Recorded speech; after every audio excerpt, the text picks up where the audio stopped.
everyone. Welcome to Concerning the Community and our continued conversation on the heroin issue that is going on in Wolfeboro and all the initiatives that are taking place. We've been having a continued conversation. We've had Captain Dean Rondeau in a few times. We introduced Melissa Fernald here, who I have to my right from Safe Surroundings. And today I'd also like to introduce Sandy Cole from New Futures.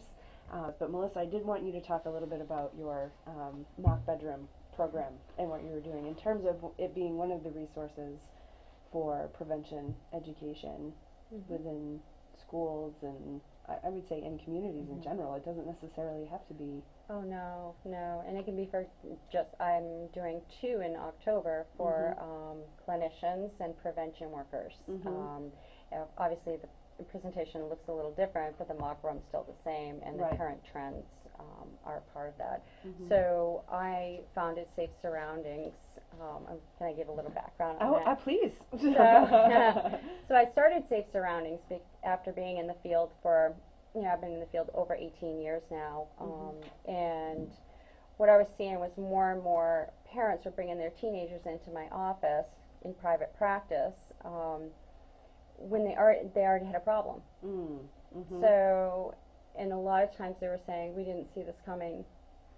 We knew he smoked a little weed, or we knew he drinks from time to time, but we didn't see this coming. And parents feeling very disempowered, calling up saying, I think I found something. What do you think this is? And so I just felt like I was at this point where it was really hard to treat adolescents who have addictions because the adolescent brain is not fully developed.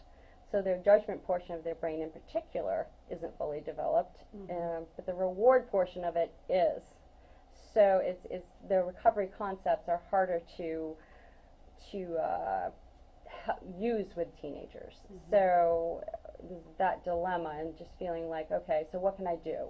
And so I started researching, and I discovered this mock teenage bedroom that they were doing called Hidden in Plain Sight in Ohio.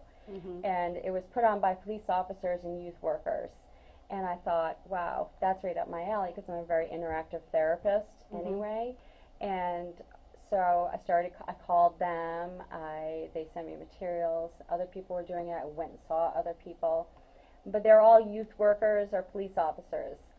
So I thought, as a clinician, as somebody who works with families and is in the front line, hearing the stories, watching their struggles, that I could put that mock room to a different use. So my presentation is a little different than, say, some of the other ones that put out the mock room. And so the mock room is a teenage bedroom. What we do is go into, say a public school, set up a room. It looks just like a teenager's bedroom. And there are over 80 indicators of teenage risky behaviors. Some of them are hidden. Some of them are hidden in plain sight, if you will. Right. And what the audience, when they first arrive, they walk through the room. They look through things. They move things around. They touch, feel, smell. And I'm in the room with them, talking to them about what they're finding, answering questions. And then I do a presentation where I use the room to teach the parents and providers and the concerned adults about the current trends. So I will say, if I'm covering marijuana, I will say to the audience, does anybody see anything in the room that would indicate this teenager might be using marijuana?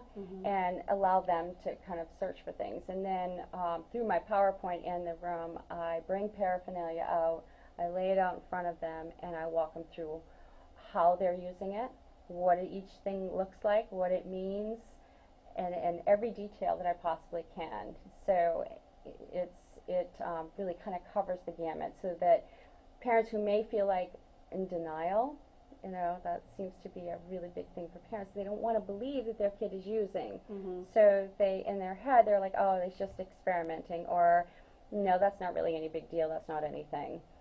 So when you see the things in the room, and then you go into your teenager's room, and then you see it, my hope is that it kind of taps that denial, kind of throws it off, if you will. Mm-hmm. So I do the current trends. I teach them about the progression of substance use, which is something really important to teach people.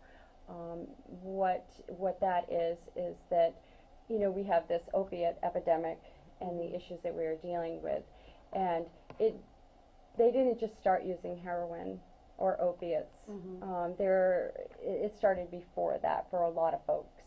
And so in teenage years in particular, and so it's a progression. And so you have your experimentation phase, which is they're trying it, they don't know the effects of it.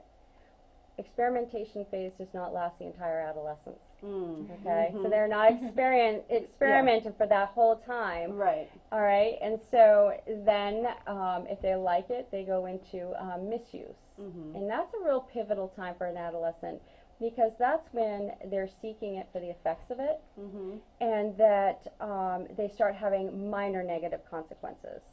So they may be grounded, they may have a really bad hangover, if you will. And so how a parent responds in that moment can dictate the whole progression further.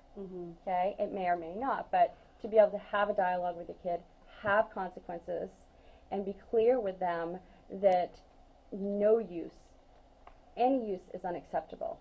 And so that sends that message right then. So then the adolescent's going to say, you know what, this isn't worth it, and so I'm not doing this anymore. If the intervention or the consequence is not strong enough, if you will, or doesn't teach the adolescent what it needs to do, they will continue to use, but they'll find different ways around it. So inevitably, at that point, they could go into the abuse. And that's when the consequences become greater. That's a diagnosis.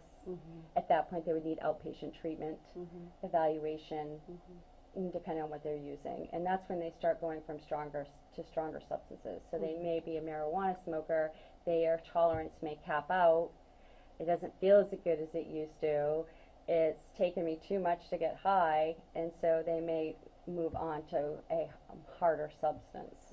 And so, and then that's another opportunity for change, just like with misuse. What we do can change the course, okay? So there's that opportunity for change. So if a teenager or an adult gets treatment at that point, when we talk about treatment and recovery, we then create that opportunity so that they can have an intervention, they can start to understand why they're using, how they're using, and kind of move from there.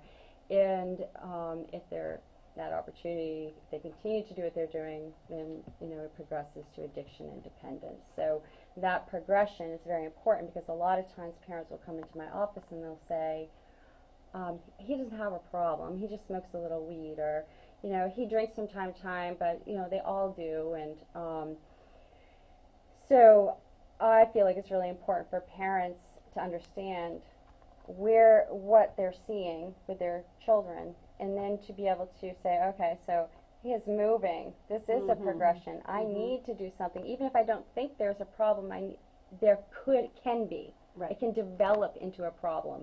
And so, which is part of what Safe Surroundings and the High and Seek program is really about. It's about increasing awareness to promote early detection and early intervention of teenage use or risky behaviors.